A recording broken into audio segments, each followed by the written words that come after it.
Alhamdulillahirrahmanirrahim, kembali lagi di Cahaya Hati Indonesia Ramadan. Dan sekarang saatnya kita menjawab pertanyaan-pertanyaan yang sudah dikirimkan oleh teman-teman lewat Instagram kita @cahayahati_inews ya. Baik, Alhamdulillahirrahmanirrahim, dari sekian banyak pertanyaan ini yang kita pilih. Dan mudah-mudahan pertanyaan ini mewakili dari pertanyaan pemirsa di rumah. Baik, mohon izin yang pertama untuk Profesor Nazaruddin Umar. Ini Masya Allah pertanyaan dari, aku bingung ya manggilnya abang aja kali ya. Bang Munawariman ya. Munawariman @Munawariman. Pertanyaan beliau, kita sebagai orang tua sudah mengajarkan puasa pada anak, udah diajarin nih Prof. Tapi pada kenyataannya anak tersebut mengabaikan puasanya. Apa yang harus kita perbuat? Iya, Bib mohon izin. Ya, Fadal Kiai. tadi saya sudah jelaskan ya, bagaimana agar kita para orang tua bukan hanya bisa melahirkan anak biologis, tapi juga sekaligus harus menjadikan anak kita itu punya kemampuan melahirkan anak spiritual sekaligus. Persoalannya kadang-kadang anaknya sudah spiritual, orang tuanya belum spiritual. Ya, padahal coba bayangkan, saya ingat dalam kitab-kitab kuning kita itu banyak ya. Kullu ma kharaja minal qalb waqa'a fil qalb. Semua yang keluar dari lubuk hati yang paling dalam itu pasti akan mendarat dalam lubuk hati yang kita beri nasihat. Seorang guru yang benar melakukan proses pembatinan, penghayatan terhadap materi ajarnya. Seorang orang tua yang benar melakukan proses pembatinan yang sangat dalam materi nasihat itu yang dia akan sampaikan kepada anaknya. Nah, kalau anak itu enggak mempan terhadap nasihat, dua pertanyaan. Apakah anaknya itu nakal atau orang tuanya enggak punya strom, enggak punya energi di dalam nasihatnya. Itu. Nah, jangan-jangan dua-duanya. Anaknya kebelet nakal, orang tuanya juga enggak punya jiwa. Ada yang disebut dengan ad-da'wa bilisanil hal, ungkapkan dengan rasa. Bukan hanya mengungkapkan dengan statement. Jadi ad-du'a bilisanil hal afsahu min ad-du'a bilisanil maqal. Ungkapan batin itu tidak kuat, tapi ungkapan batin, ungkapan lahir lidah, lisan, maqal ini tidak terlalu urgent. Yang paling penting itu jiwanya ini harus keluar. Nah, kalau ini kita suarakan dengan batin, maka insya Allah anak itu pasti akan menerima batin. Ya, saya kira panjang jawabannya, tapi nanti kita akan beri kesempatan kepada Ustadz kita berdasarkan pengalaman-pengalamannya masing-masing. Baik, Ya. terima kasih Prof. Artinya memang kalau misalnya mau ngingetin hati ya pakai hati gitu ya, mungkin bukan pakai emosi. Jadi mungkin PR buat orang tua semuanya termasuk saya. Kalau misalnya kita ngingetin anak-anak kita masih belum mempan, artinya ada sesuatu yang belum sampai nih ke hati anak-anak itu ya, Masya Allah. Baik, terima kasih pertanyaannya dari Abang Muna Wariman, Insya Allah ya. Baik, dan kita akan lanjutkan. Mohon izin Al-Habib Nabil Al-Musawa. Ya Habib, ini pertanyaannya dari @Syaifullah. Nah ya, Abang Syaifullah nanya, kalau misalkan kita berjima dengan istri di siang hari, aduh ya, saat bulan puasa, tapi tidak mampu memenuhi semua syarat denda yang ditentukan. Ini bagaimana hukumannya? Masya Allah, Masya Allah. Sta'adinukum Prof. Para asatid, mohon izin. Bismillahirrahmanirrahim. Ya, jadi anakku yang bertanya, kaum muslim muslimat yang lain dimanapun berada, pemirsa iNews, Cahaya Hati, terkait dengan berjima di bulan Ramadan. Ya, jadi ini satu dosa yang sangat besar. Ya, jadi kafaratnya pun besar. Ya, di dalam hadis yang diriwayatkan oleh Imam Bukhari dan Muslim di dalam sahih keduanya, ya dijelaskan ada satu orang yang kemudian di siang hari dia bilang sama Rasulullah SAW, ya Rasulullah, celaka saya. Begitu.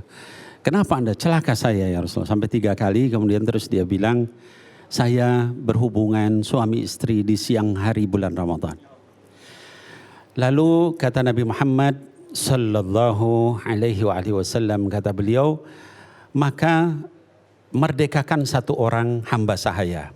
Ya, jadi pada zaman itu banyak hamba sahaya di mana-mana.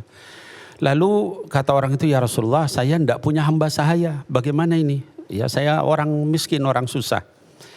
Kalau begitu, hendaklah kamu berpuasa 2 bulan berturut-turut. Ya, jadi syahraini mutatabi'ain. Jadi kalau namanya berturut-turut itu, kalau misalnya kita sudah misalnya hampir 2 bulan kurang sehari, lalu kita kemudian putus, batal, ulang lagi dari awal. Jadi itu beratnya. Jadi saya ingin menyampaikan. Kemudian kata orang itu, ya Rasulullah, ya jangankan 2 bulan berturut-turut, saya sebulan aja udah nggak sanggup nahan syahwat saya sama istri. Kalau begitu memberi makan 60 orang fakir miskin. Ya, kata orang itu, ya Rasulullah, saya ini orang miskin. Ya, gimana mau ngasih 60 orang gitu ya? Padahal saya ini nggak mampu. Lalu Rasulullah diam. Ya, ketika beliau diam, sallallahu alaihi wasallam, kemudian ada orang yang memberikan makanan. Kata Rasulullah, ini berikan kepada fakir miskin. Ya, hadis itu berkelanjutan, tapi intinya begini, saya hanya ingin menyampaikan kaum muslimin muslimat jangan meremehkan hukum Allah. Ya, kalau memang itu tidak sengaja dilakukan, ya Allah Subhanahu Wa Taala Maha penerima taubat. Ya, tapi kalau mampu usahakan lakukan tadi kafaratnya 2 bulan berturut-turut. Kenapa? Supaya kita tidak mengulangi kesalahan itu. Jangan nanti tasahul, itu aja tuh orang tadi bisa begitu, saya nanti begitu, itu beda. Setiap orang punya hukum tersendiri gitu ya, sesuai dengan kondisi, situasi dan sebagainya. Demikian, mari kita jaga jangan sampai hubungan suami istri bulan Ramadan siang hari. Ya. Malam hari boleh. Ustaz Ali.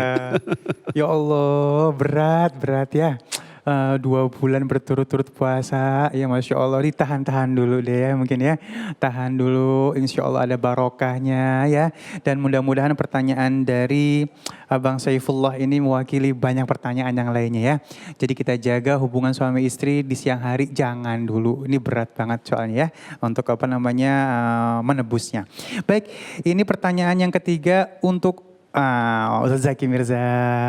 Bang, ini mohon izin, ini pertanyaan dari Neng Ayu Ning Tias ya. Pertanyaan beliau adalah, bagaimana tanggapan Ustadz tentang orang-orang yang memilih tidak berpuasa saat tertimpa musibah? Nah. Baik, Prof izin Habib Kiai. Bismillahirrahmanirrahim. Kemarin sempat viral di beberapa grup-grup WhatsApp satu statement yang ingin mengajukan ke Majelis Ulama Indonesia untuk puasa Ramadan ditiadakan. Ini saya juga bingung paradigmanya kemana gitu ya. Apa belajarnya setengah mateng gitu. Yang pertama, justru dengan berpuasa sekarang di bulan Ramadan terkait situasi COVID-19, ya alhamdulillah. Kan orang jadi yang harusnya makan siang karena puasa jadi tidak makan. Itu yang pertama. Jadi mengurangi jatah makan lah. Iya, iya. Yang kedua, sebagaimana yang disabdakan oleh baginda Rasulullah SAW, sumu tasihu. Berpuasalah maka kalian akan menjadi sehat. Karena ternyata hadis ini 14 abad yang lalu disabdakan oleh baginda Rasulullah, terbuktinya di abad kekinian. Bahwa ternyata pola makan kita yang tidak sehat, makanya sekarang ada istilah food combining gitu ya. Pagi gak boleh makan nasi, minumnya jus. Buat yang setelan perutnya kotak lah, kalau kayak saya kan kampung nih. Jadi pagi tetap nasi uduk. Nasi uduk gitu. ya. Jadi ada istilah food combining. Nah karena pola kita makan tidak sehat, maka zat-zat beracun yang ditinggalkan makanan kan mengendap di dinding lambung. Nah, zat-zat beracun ini itu bisa dihilangkan dengan proses berpuasa. Itulah kenapa puasa diwajibkan oleh Allah juga untuk umat-umat sebelum umat Islam.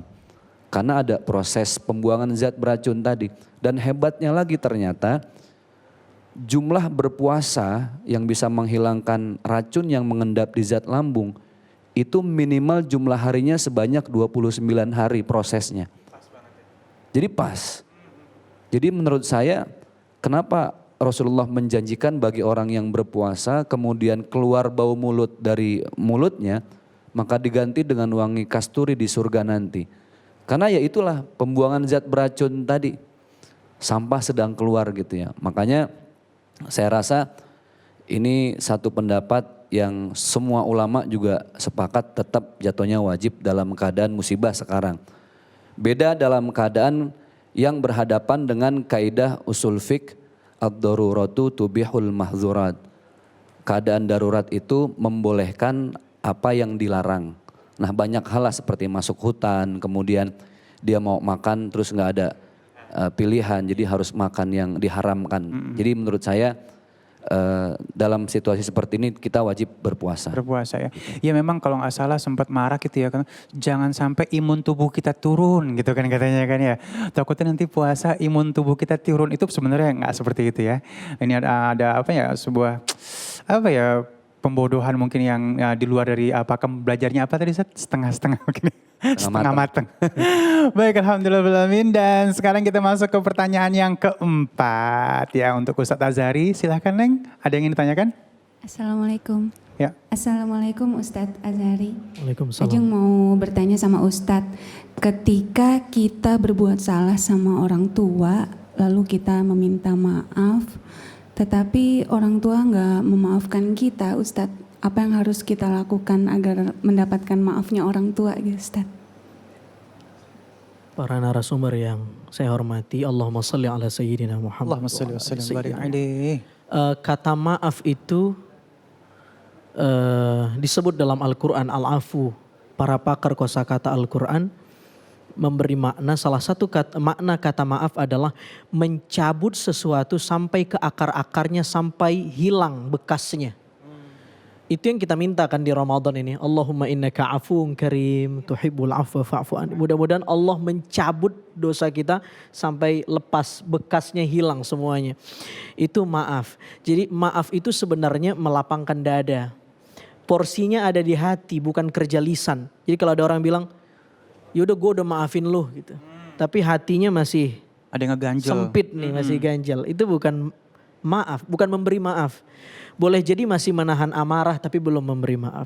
Mana yang lebih sulit, memberi maaf atau meminta maaf? Relatif jawabannya. Bagi orang yang salah, minta maaf itu sulit.